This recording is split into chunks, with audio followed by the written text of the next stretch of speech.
Hello दोस्तों, मैं आर्य आपका दोस्तों आज हम बात करेंगे ब्रिटिश गवर्नमेंट द्वारा जो भारत में भारतीय संविधान के ऐतिहासिक बैकग्राउंड के अंतर्गत जो भी उन्होंने एक्ट बनाए अपने गवर्नमेंट्स के लिए, अपने गवर्नमेंट को चलाने के लिए, अपने कानूनों को भारत में लागू करने के लिए, उसी कड़ी में एक बहुत महत्वपूर्ण जो कि चेंजिंग टाइप का एक एक्ट है, जहाँ से एक सिनेरियो चेंज होता है और ईस्ट इंडिया कंपनी का शासन ख़त्म होता है और ब्रिटिश ताज का शासन स्टार्ट होता है।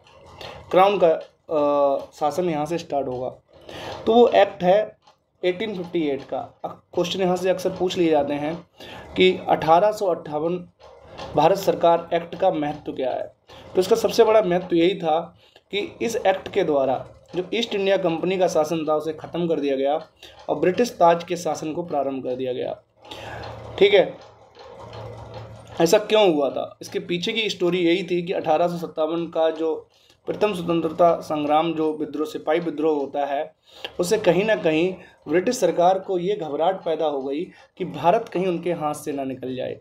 भारत में उन्होंने जो इंफ्रास्ट्रक्चर डेवलप करने के लिए जो निवेश किया था, ये भी उनके दिमाग में था कि उन्होंने एक ह्यूज निवेश किया है इंडिया में, चाहे रेलवे हो, चाहे संचार हो, चाहे डाक हो, चाहे वो परिवहन का क्षेत्र हो। उन्होंने एक बड़ा इन्वेस्टमेंट किया था और उस इन्वेस्टमेंट से उन्हें बहुत लाभ होने वाला था। तो कहीं उन्हें कहीं हानि ना हो जाए, कहीं उन्हें लॉसेस ना हो जाए, उन्होंने एकदम से एक्शन लिया और 1857 के विद्रोह पर मट्टी डालने के लिए बड़े चेंजेस लेके आए और ईस्ट इंडिया कंपनी का शासन ख़त्म किया और कहा कि ईस्ट इंडिया कंपनी ने गलत किया था और हम आपके देश में शासन करेंगे। ब्रिटिश ताज आपके देश के शासन लोगों के भलाई के लिए कार्य करेगा। और इस प्रकार उन्होंने 1858 का एक्ट लेके आते हैं, जहाँ पर ईस्ट इंडिया कंपनी का शासन खत्म। इसके द्वारा गवर्नर जनरल का जो पद था उसको ख़त्म करके वायसराय का पद हो गया। और पहले वायसराय थे Lord Canning. Lord Canning was the first viceroy of India. इन्होंने जो कोर्ट ऑफ डायरेक्टर्स हैं, बोर्ड ऑफ कंट्रोल हैं, ये जो बॉडीज़ थी जो भारत में प्रशासनिक, व्यापारिक सारे कार्य देखती थी ईस्ट इंडिया कंपनी के, चूँकि ईस्ट इंडिया कंपनी का शासन खत्म हो गया तो ये बॉडीज़ भी एबॉलिश हो गई। इनकी जगह पर ब्रिटिश सरकार ने क्या किया, एक नए पद का सृजन किया भारत में, भारत के राज्य सचिव पद का सृजन किया और इसको हेल्प करने के लिए एक परिषद बनाई, 15 सदस्यीय एक परिषद बनाई, जो कि भारत राज्य सचिव को भारत के मामलों में हेल्प करेगी।